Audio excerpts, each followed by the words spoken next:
Good morning, ladies and gentlemen, and welcome to the Palatin Technologies second quarter fiscal year 2020 operating results conference call. As a reminder, this conference is being recorded. Before we begin our remarks, I would like to remind you that the statements made by Palatin that are not historical facts may be forward-looking statements. These statements are based on assumptions that may or may not prove to be accurate, and actual results may differ materially from those anticipated due to a variety of risks and uncertainties discussed in the company's most recent filings with the Securities and Exchange Commission. Please consider such risks and uncertainties carefully in evaluating these forward-looking statements and Palatin's prospects. Now, I would like to turn the call over to today's host, Dr. Carl Spana, President and Chief Executive Officer of Palatin Technologies. Please go ahead, sir. Thank you. Good morning and welcome to the Palatin Technologies second quarter fiscal year 2020 call. I'm Dr. Carl Spana, CEO and President of Palatin. With me on the call today is Steve Wills, Palatin's Executive Vice President, Chief Financial Officer, and Chief Operating Officer. On today's call, we will provide financial and operating updates. I'm going to turn the call over to Steve, who will provide the financial update. Steve. Thank you, Carl. Excuse me, and good morning, everyone. Regarding Palatin's quarter ended December 31st, 2019, financial and operational highlights include, with respect to Vyleesi, the first as-needed treatment approved for premenopausal women with acquired generalized hypoactive sexual desire disorder, or HSDD. On January 9th, 2020, AMAG announced that as a result of a strategic review, it will divest Vyleesi and another female healthcare product, Interosa. AMAG stated that it has received preliminary expressions of interest regarding these assets. Under the Vyleesi license agreement, AMAG has a contractual obligation to use commercially reasonable efforts to commercialize Vyleesi. If AMAG materially breaches this obligation and fails to cure such breach, Palatin could potentially have the right to terminate the license agreement and require AMAG to assign and transfer its Vyleesi rights to Palatin.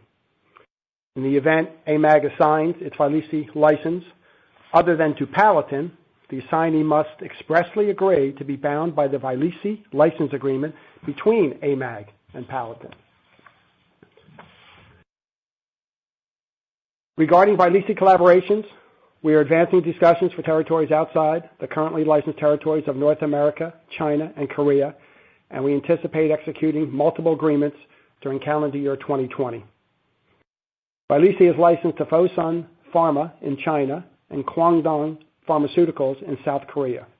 Both companies are advancing Vyleesi through the regulatory process in the respective territories, which includes the conduct of certain clinical studies in those territories prior to filing for market approval.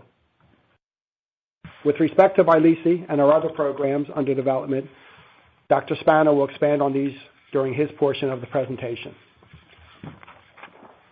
Switching over to financial highlights for the quarter ended December 31st, 2019. Regarding revenue, for the quarter ended December 31st, 2019, we recognized as revenue $20,610 in reimbursement of shared Vyleesi costs related to our license agreement with AMAG. There were no revenues recorded in the 3 months ended December 31st, 2018. Regarding operating expenses, total operating expenses for the quarter ended December 31st, 2019 were $5.7 million compared to $5.1 million for the comparable quarter in 2018. The increase in operating expenses was mainly due to the final payment of $625,000 made in connection with the mutually agreed upon termination of our engagement agreement with Greenhill & Company, LLC. Excuse me. Regarding other income, total other income was $397,480 for the quarter ended December 31st, 2019, compared to total other income of $7,871 for the comparable quarter of 2018. The difference is related primarily to the increase in investment income on our cash and cash equivalents. Regarding cash position and working capital, our cash equivalents, and accounts receivable were $91.6 million at December 31st, 2019, compared to $96.8 million at September 30th, 2019, and $103.8 million at June 30th, 2019. Current liabilities were $1.4 million at December 31st, 2019, compared to $1.9 million at September 30th, 2019, and $4.2 million at June 30th, 2019. Our approximate cash and cash equivalent position, a little under $92 million at December 31st, 2019, gives us sufficient funding to support our planned programs through calendar 2020 and at least calendar 2021. At this time, I'll turn the call back over to Carl. Thank you, Steve. I'll start the operational update with Vyleesi, a first-in-class melanocortin agonist and the only as-needed product approved by the FDA to treat hypoactive sexual desire disorder, or HSDD, providing premenopausal women a safe and effective as-needed treatment. As I'm sure you're all aware, in January 2020, AMAG Pharmaceuticals announced that as a result of a strategic review, it will divest Vyleesi, which it exclusively licensed from Palatin for North America. AMAG's planned divestiture of Vyleesi is based on its change in strategy and the uncertain commercial viability of Makena, its preterm or premature birth medication, and not on the value and commercial potential of Vyleesi. AMAG's divestiture of Vyleesi means that we will have a new North American partner for Vyleesi. As Steve said earlier on the call, we are taking all the appropriate steps to protect our rights under the Vyleesi license agreement and to ensure that the value of Vyleesi remains intact through this process. With that being said, we understand AMAG's reasons for divesting Vyleesi, and we will support their efforts to ensure that a new North American Vyleesi partner is committed to a robust commercialization program that can realize the potential of Vyleesi. In late September 2019, AMAG made Vyleesi available nationally, with prescriptions being processed by 2 specialty pharmacies. The Vyleesi commercial launch remains ongoing under AMAG's direction. Based on the initial launch data and additional information we have collected, we remain strongly committed to the belief that Vyleesi has significant commercial potential. Outside of North America, we are working with our Chinese partner Fosun Pharma and our South Korean partner Kwangdong Pharmaceuticals to advance Vyleesi development in those territories towards regulatory filings. With the FDA approval of Vyleesi, commercial interest for unlicensed territories continues to grow, and we are now actively engaged with multiple potential partners that are evaluating Vyleesi in all available territories. We do not believe that AMAG's divestiture of Vyleesi will have a major impact on our ability to license Vyleesi for other territories. We are working to identify the best Vyleesi partners and to executing additional Vyleesi licensing and commercialization agreements. As Steve stated, our goal is to have Vyleesi partnerships for all major global territories done by the end of calendar year 2020. We believe our Vyleesi licensing strategy will maximize the return on our investment and allow us to focus our resources on our pipeline programs.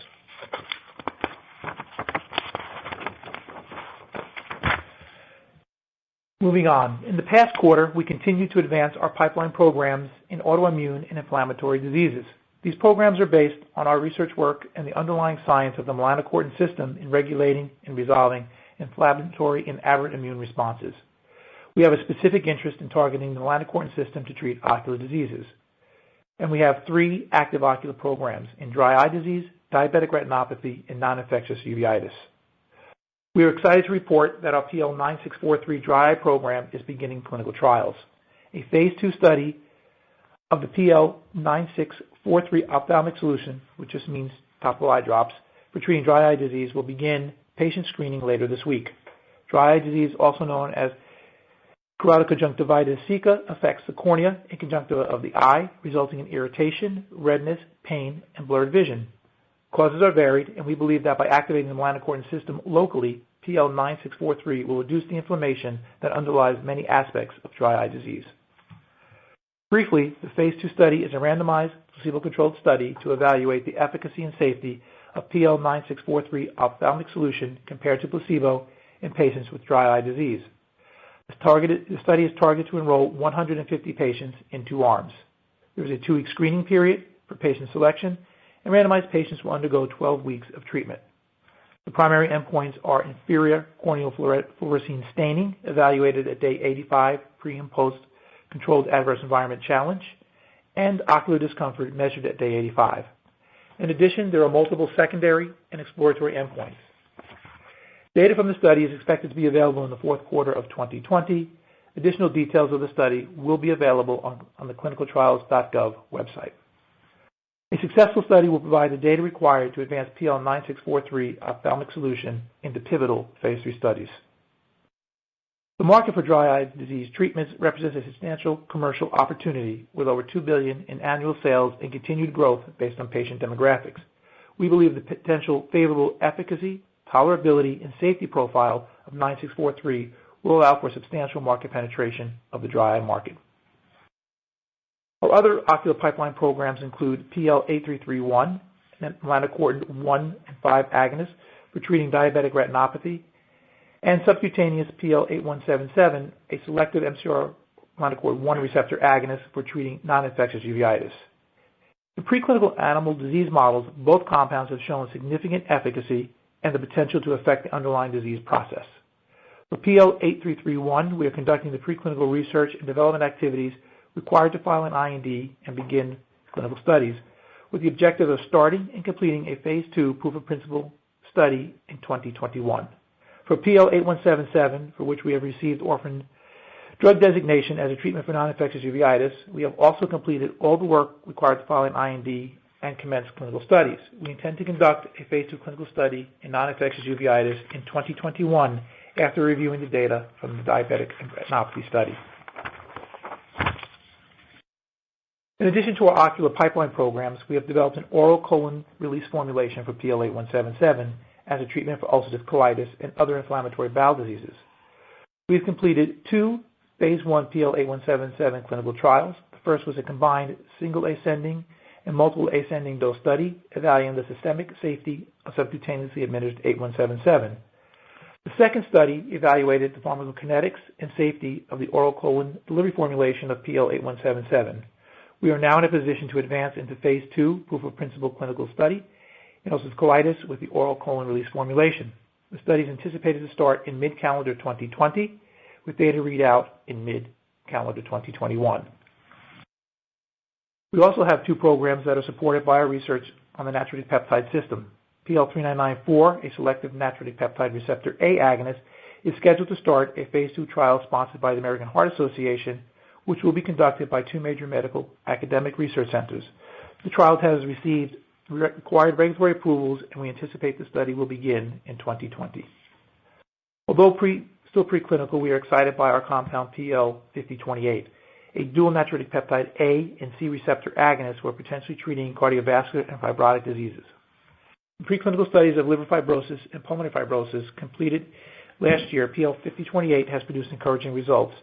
Our development plan for 5028 is to complete additional preclinical efficacy studies in models of fibrotic disease, and if these are positive, to begin the preclinical activities required to file an IND and begin clinical studies. You can find additional information on our programs on our website, www.palatin.com. In closing, our $92 million in cash as of December 31st, 2019, and the growing revenue stream from new Vyleesi licenses, sales, and milestones gives us a strong current balance sheet to support the advancement of our exciting pipeline programs. We believe that the approval of Vyleesi provides validation of the melanocortin system as a target for drug development, and we are excited by the potential of our melanocortin autoimmune and inflammatory development programs. During calendar year 2020, we will be focused on the following: taking the appropriate steps to safeguard our rights provided by the Vyleesi North American License Agreement to ensure that the value of Vyleesi remains intact and continues to grow.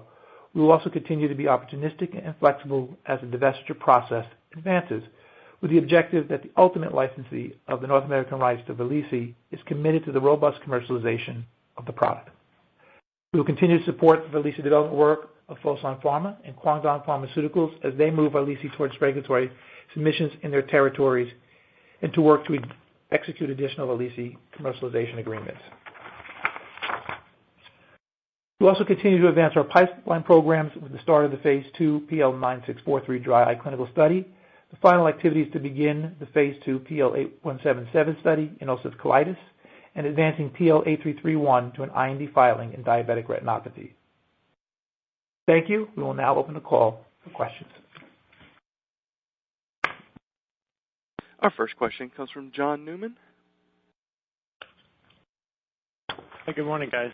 Thanks for taking my question. Just had a question on Vyleesi. So I'm just curious if, just roughly speaking, if there's any sort of time frame that you and AMAG are thinking about in terms of locating a new partner for the asset? I'm not sure if there are specific items that are laid out in the agreement that you signed, or if it's if the timing is different there. Just curious. Sure. Thanks for the question, John. It's Steve. Well, let's be clear. This is AMAG's process. They're the North American licensee, and based on strategic factors, they've decided to divest Vyleesi and Intra Rosa. AMAG has publicly stated that they are moving forward with the divestiture process, and they hope to have something completed or in advanced discussions by the end of the first quarter or sometime in the second quarter of this calendar year. We're supportive of the process. We get along very well with AMAG, and if Palatin is brought into the process with discussions with potential partners, we will cooperate accordingly. We want to make sure that if AMAG is no longer the North American licensee, that the next owner of Vyleesi, the licensee for North America, is, we talk about, the commitment, but it's also the capabilities, right? You want a company that's committed to the advancement of this female healthcare product, but also has the capabilities to move it forward, so the value enormement of Vyleesi can be achieved. We hope and anticipate that with this being a 12/31 year end, we're actually at fiscal June 30th, AMAG will not be having their conference call until early March.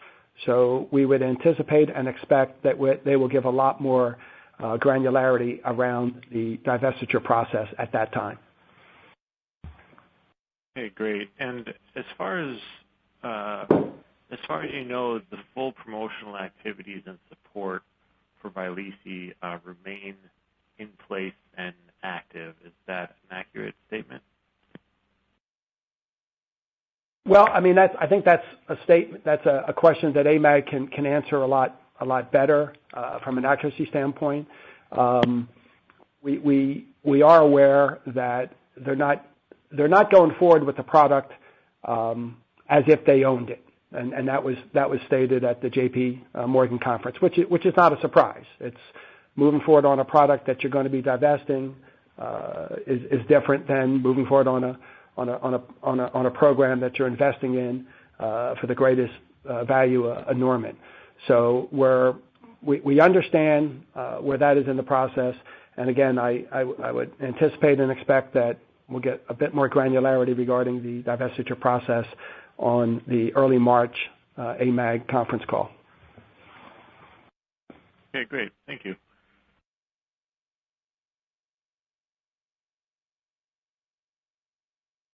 Our next question comes from Joe McGinnis, H.C. Wainwright. Hey, guys. Thanks for taking the question.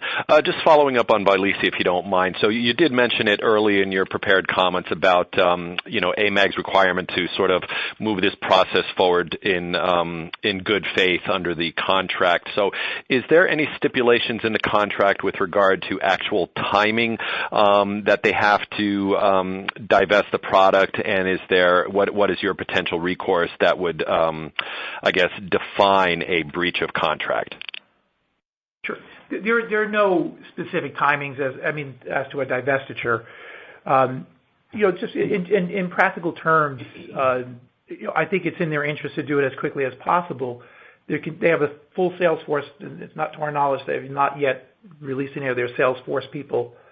And we know that their sales force people are out detailing the product to doctors as they're required to do. At some point, in order to save the expenses that they think they might save through the divestiture, they may have to come back. When they begin to do that, that will put them in a more difficult position vis-a-vis the relationship with Palatin and the potential contract that we have. So although there's no direct timeline, I would expect they're going to do it as quickly as they can because they do want to capture those things. No, I understand. Thank you. And then since you mentioned Fosun and Guangdong, obviously, can you just give maybe a little more detail as to where each of those territories stand into being able to get Vyleesi to the market? Yep. Sure. Both of those countries have had multiple discussions with their regulatory authorities, to which we've been part of. They are requested that they do small additional clinical studies, predominantly to look at the pharmacokinetics of the product in the various patient populations, which is fairly typical in those countries. Those studies protocols are in, and we would anticipate them starting in the first half of this year. And they should be in and done and completed before the end of the year, with submissions following shortly thereafter. Great. Thanks, Carl. Our next question comes from Michael Higgins, Palatin. Thanks, Operator. Morning, guys. Thanks for taking the questions. A couple on Vyleesi, if I could. If you can give us an update on if this is still accurate or not. I believe in the past you've mentioned bremelanotide development in Asia. You're looking for development milestones early in 21 from Fosun and Guangdong of roughly $7.5 million and $3 million. Are those still numbers we should look for in that timing? This is Steve, Michael. Thanks for the question. The numbers are accurate. The timing is going to be to the latter part of 21, early part of 22. These are regulatory milestones related to approval in China and South Korea. The larger, the $7.5 million, is related to the China milestone. Okay, that's helpful. Thanks.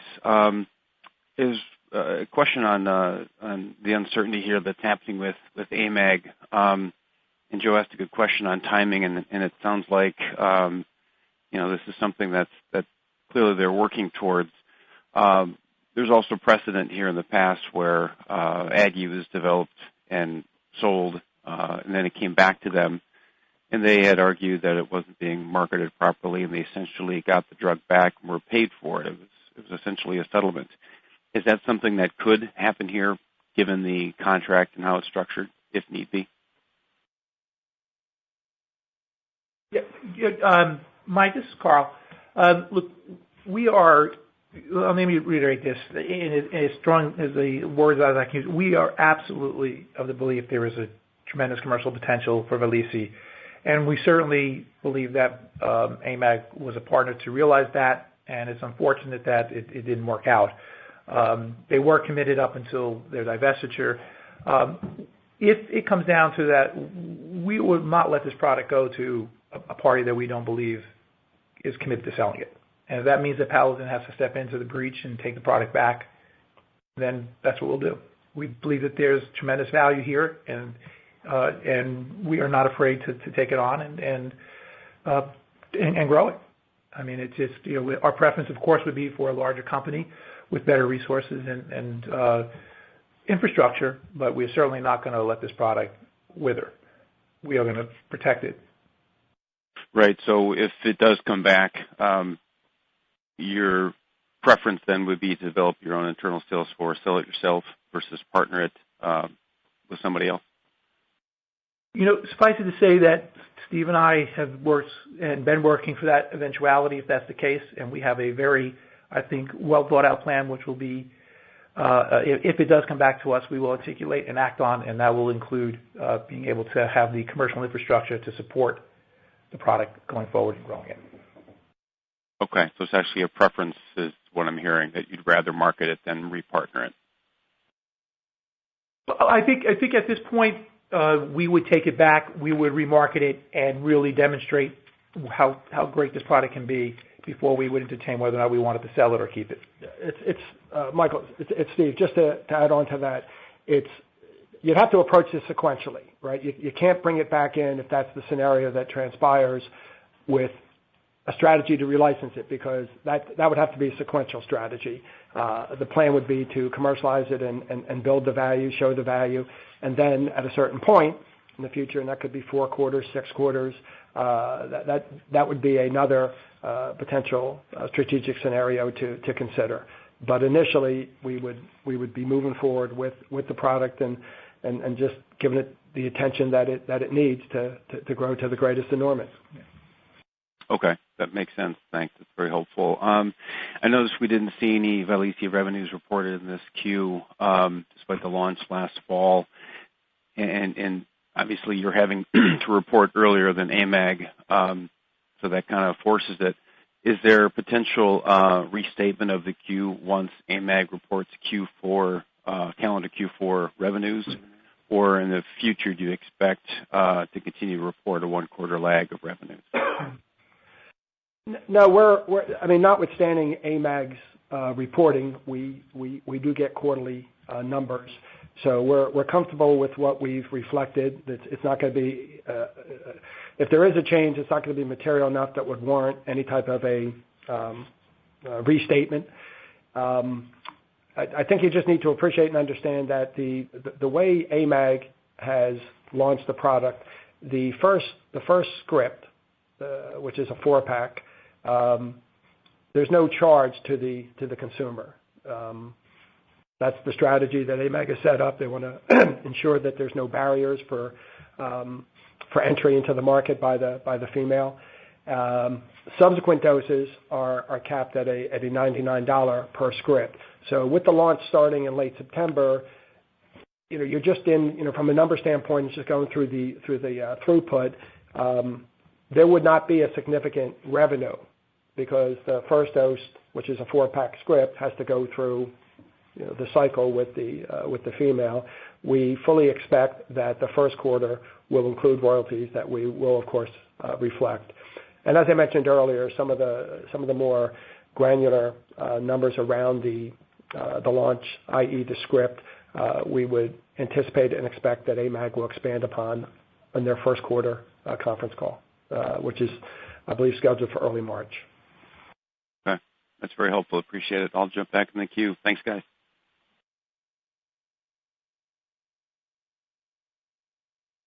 There are no further questions in the queue at this time. Great. I'd like to thank everybody for participating on the fiscal second quarter call for Palatin. Thank you for the insightful questions and hopefully questions that help clarify where we are and where we're going. We look forward to continuing to move the company forward. We're very excited about our prospects, and we will look forward to updating you next quarter. Thank you. Thank you, ladies and gentlemen. This concludes today's teleconference. You may now disconnect.